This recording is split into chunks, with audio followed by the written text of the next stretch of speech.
السلام عليكم ورحمة الله تعالى وبركاته. كنتمنى تكونوا في احسن الاحوال وفي تمام الصحة والعافية وانتم كتشاهدوا الفيديو. اليوم ان شاء الله غادي نقدم لكم كيك يومي، كيك اقتصادي وسهل التحضير بمكونات بسيطة متواجدة في كل بيت. خليكم مع الفيديو باش تشوفوا طريقة التحضير مع المكونات وفرجة ممتعة.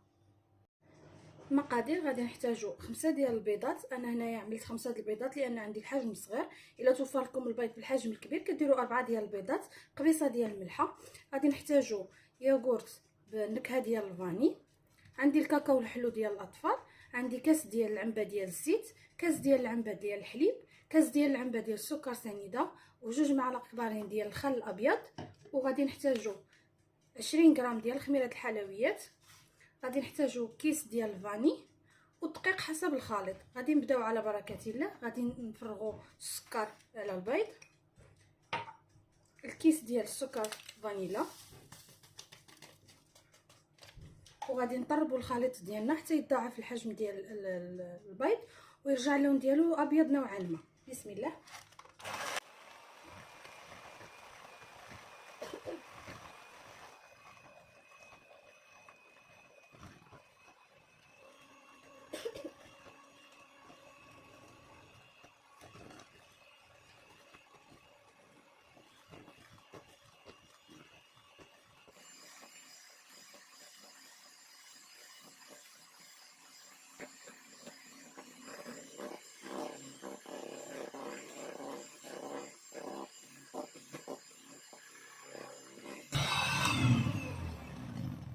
كيف ما كتشوفوا الحجم ديال البيض تضاعف ولا نوعا ما ابيض. غادي نضيف دابا الكاس ديال العنبه ديال الزيت وانا كنخلط.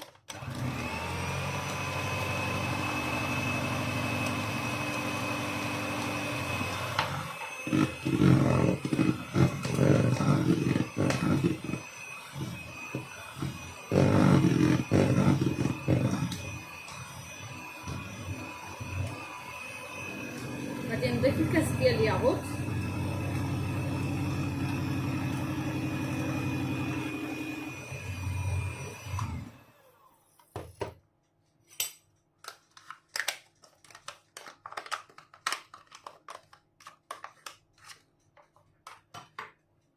وغادي نضيف كاس ديال الحليب. وغادي نرجع نقرب مره اخرى.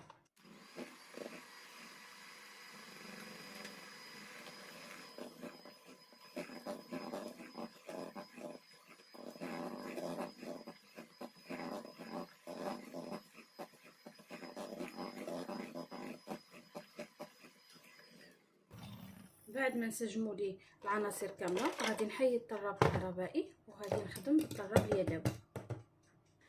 غادي نضيف الدقيق بالتدريج. انا هنا عندي الدقيق مغربل من قبل، وفي نفس الوقت رانا شعلت الفران على 200 درجه غير من التحت.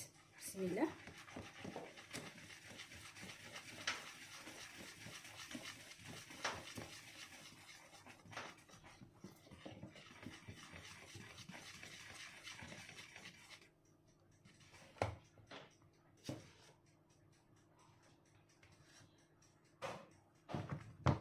غادي نضيف كيس ديال الخميره.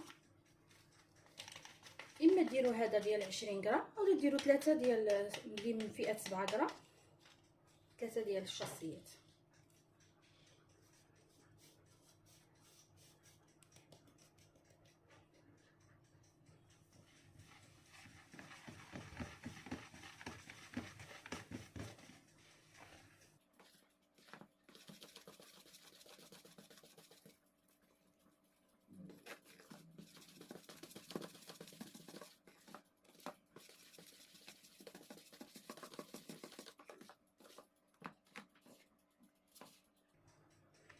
ودابا غادي نضيف 2 معالق كبارين ديال الخل الابيض. الدور ديال هذا الخل كيعطيها الهشاشه وفي نفس الوقت كيساعد انها تجي مرتفعه.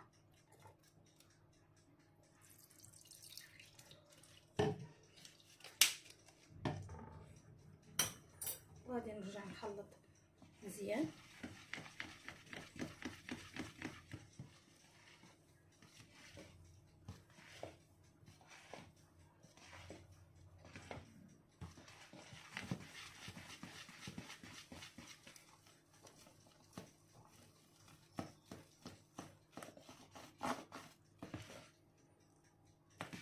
كنكتبوا 8 كتختفي، يعني باقي خصنا نزيدو دقيق.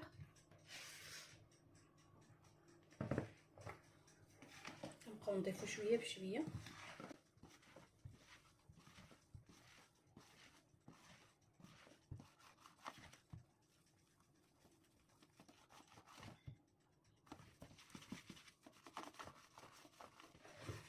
كيف ما كتشوفوا هذا هو الشكل ديال الخليط. كنكتبوا 8 كتبقى باينه ما كتختفيش بسرعه. كنكونوا اكتفينا من الدقيق. تقريبا كتاخذ 3 الكيسان ديال العنبه. غادي ناخذوا المول اللي هنايا سبق لي دهنته بالزبده ورشيته بالدقيق. غادي نفرغ فيه الخليط. بسم الله. ما غاديش نفرغ الخليط كامل، غادي نخلي واحد الجزء بسيط اللي غادي ندير فيه الكاكاو الحلو. كيف ما كتشوفوا خليت واحد الجزء من الخليط. كناخذ المول على جانب وكنرجع للخليط اللي غادي نضيف له الكاكاو الحلو باش غادي تجينا الكيكه فيها 2 ديال المذاقات. كناخذ 2 معالق من هذا الخليط من الكاكاو الحلو وغادي نغربلوهم.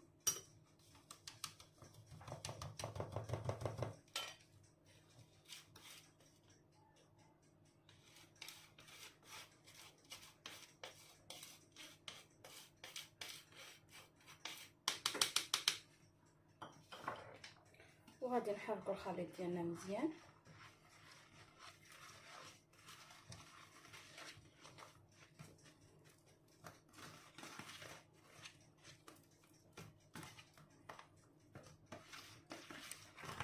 بغيتو تخليوها مذاق واحد، يعني كلها تجي غير بالذوق ديال الفاني بلا هاد الكاكاو الحلو، نتوما لكم حريه الاختيار. انا وليداتي كيتعجبون بهاد الطريقه، ندخل لهم عليها هاد الكاكاو.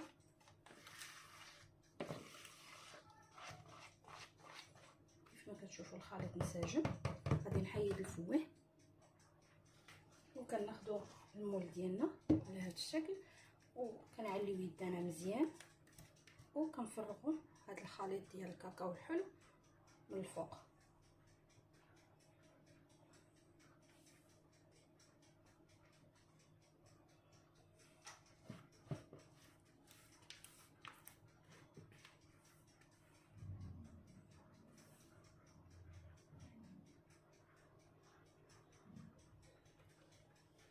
وكندخل الكيكه ديالي الفران طيب من التحت على 200 درجه كيف ما قلت لكم. كنخليوها حتى كطيب وكتنفخ مزيان، عاد كنشعلوا عليها من الفوق باش تحمر.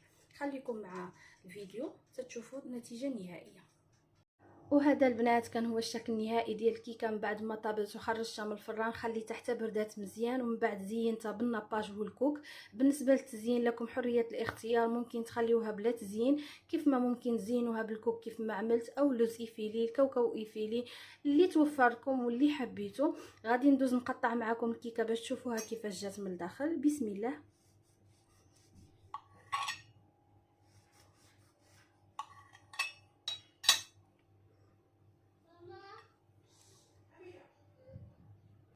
هذا هو الشكل ديال الكيكه. كيف ما كتشوفوا كتجي فيها 2 ديال الالوان الابيض والشوكولا. كتجي رائعه، كتجي هشيشه طريه كيف ما كتشوفوا، كتجي سهله في التحضير. كنتمنى الوصفه ديال اليوم تنال الاعجاب ديالكم، وما تنساونيش من لايك ومن البارطاج مع الاهل والاصدقاء. واذا كنتوا اول مره كتزوروا القناه ما تنسوش تفعلوا الجرس باش يوصلكم كل جديد.